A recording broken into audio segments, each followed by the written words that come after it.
প্ৰতিক্ৰিয়া দিম।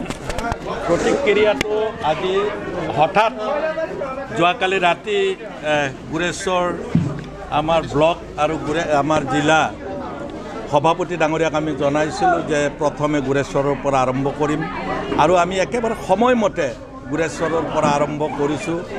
আজি প্ৰথম গুৰেশ্বৰ, ইয়াৰ পিছত খৈৰাবাৰী, হেৰগাঁও, টংলা, কালাইগাঁও, মঙলদৈ, দলগাঁও, তাৰপিছত ৰৌতা আৰু শেষত একেবাৰে ওদালগুৰি আমি চুই যাবলৈ চেষ্টা কৰিম। সকলোৰে আশীৰ্বাদ ল'বলৈ মই চেষ্টা কৰিম আৰু মই ভাবোঁ হাগ্ৰামা মহিলাৰী ডাঙৰীয়াই যি দুগৰাকী প্ৰাৰ্থী প্ৰক্ষেপ কৰিছে দৰং ওদালগুৰিত মই আৰু কোকৰাঝাৰত কাম্পা বৰগয়াৰী, ৰাইজৰ যিটো সঁহাৰি দেখিছোঁ, ৰাইজৰ সঁহাৰি আৰু যোগাযোগৰ পৰা বুজিব পাৰিছোঁ এইবাৰ আমাৰ দুয়োগৰাকী প্ৰাৰ্থী বিজয়ী হৈ যোৱাৰ সম্পূৰ্ণ সম্ভাৱনা আছে। লগে লগে যিসকল ইয়াত MP হৈ আছে, বিশেষকৈ দৰং ওদালগুৰিত যোৱা 20টা বছৰ একেটা ৰাজনৈতিক দলৰ ইয়াত MP হৈ আছে, তেওঁলোকক ৰাইজে যদি ভাবে যে তেওঁলোক ভাল কাম কৰিছে তেওঁলোকক ভোট দিব আৰু যদি একোৱেই কাম কৰা নাই, আমাৰ চকুত, আমাৰ ৰাইজৰ চকুত কিন্তু 20 বছৰত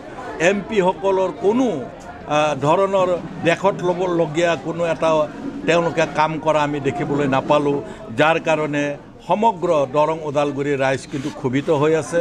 মই সকলো হিন্দু, মুছলিম, শিখ, জৈন, খ্ৰীষ্টান সকলো জনগোষ্ঠীৰ মানুহৰ পৰা BPFৰ নাঙলৰ ছবিত ভোট আশা কৰিছোঁ। BTRৰ বাহিৰৰ সমষ্টি যিখিনি আছে বিধানসভাত তেওঁলোকক কেনেদৰে আকৰ্ষিত? আমি BTRৰ বাহিৰত এইটো ধৰ আমাৰ আঞ্চলিক ৰাজনৈতিক দল, এইটো BTCৰ ভিতৰতে নহয়, আঞ্চলিক বুলি ক'লে আমাৰ ষ্টেট লেভেলৰ যিহেতু আঞ্চলিক দল, আমাৰ সেইকাৰণ বাহিৰতো আমাৰ দলৰ প্ৰভাৱ যথেষ্ট আছে।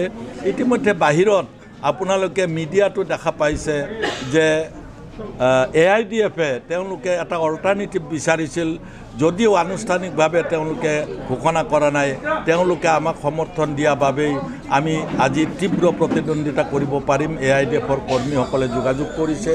আনকি কংগ্ৰেছৰ প্ৰাৰ্থীগৰাকী যিহেতু এসময়ত BPFে সমৰ্থন দিছিল, তেওঁলোকক এসময়ত AIDFে দিছিল, তথাপি তেওঁলোকে 20 বছৰ কংগ্ৰেছী বন্ধুসকলে কংগ্ৰেছক জিকাবলৈ চেষ্টা কৰিলে, তেওঁলোকে নোৱাৰিলে আৰু তেওঁলোকেও এটা অল্টাৰনেটিভ বিচাৰিছে যে ভাৰতীয় জনতা পাৰ্টীৰ প্ৰাৰ্থী পৰাজিত কৰিবৰ কাৰণে, আৰু মই ভাবোঁ তেওঁলোকৰো মই আশীৰ্বাদ পাম। কি ইছ্যু লৈ BPFে ৰাইজৰ মাজলৈ যাব? আমাৰ ইছ্যু ইতিমধ্যে দলীয়ভাৱে ইছ্যু আমাৰ ওলাব। আমি আপোনালোকে কমিটমেণ্টেই কওক বা মেনিফেষ্টোৱে কওক, আমি দুই ধৰণে আমি বক্তব্য ৰাখিব লাগিব। এটা BTCৰ বাহিৰত যিবিলাক সমগ্ৰ অসমৰ জাতীয় সমস্যা আছে সেইবিলাককো আমি এড্ৰেছ কৰিব লাগিব, কাৰণ জাতীয় সমস্যাবিলাক অসমৰ ভিতৰত BTC, জাতীয় সমস্যাবিলাক আমাৰ কাৰণে সমস্যা। জাতীয় সমস্যাৰ বাহিৰেও BTCৰ ভিতৰত নিজা বহু সমস্যা আছে যিবিলাক আজি আমাৰ MP সকলে তেওঁলোকে এড্ৰেছ কৰা নাই, তেওঁলোকে পাৰ্লিয়ামেণ্টত, ৰাজ্যসভা, লোকসভাত ক'তোৱে কোৱা নাই, সজোৰে দাঙি ধৰা নাই, যাৰ কাৰণে 20 বছৰ আগত যেনেকুৱা আছিল মঙলদৈ সমষ্টি, দৰং ওদালগুৰি, আজি নামটো সলনি হ'লেও সেই একেই অৱস্থাতে আছে।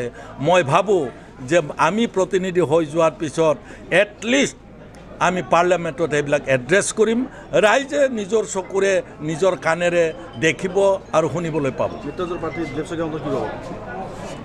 মই অন্য দলৰ প্ৰাৰ্থীৰ সম্পৰ্কে ব্যক্তিগতভাৱে মোৰ একো ক'বলগীয়া নাই।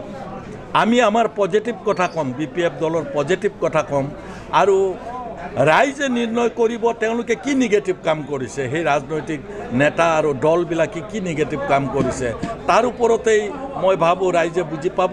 কাৰণ যদি গুৰেশ্বৰত একো পোৱা নাই, ৰঙিয়াত যদি একো পোৱা নাই, আমাৰ কালাইগাঁৱত যদি একো পোৱা নাই, ভেৰগাঁৱত যদি একো পোৱা নাই, তেওঁলোক ক'ত পাইছে? গতিকে তেওঁলোকেই যদি কয় যে একো পোৱা নাই, তেওঁলোকে তেনেকুৱা মানুহক প্ৰত্যাখ্যান কৰিব। আৰু যদি তেওঁলোকে ভাবে যে BPFৰ প্ৰাৰ্থী হিচাপে মই পাৰিম, তেওঁলোকে মোক চইচ কৰিব। চইচ ৰাইজৰ ওচৰত এৰিছোঁ।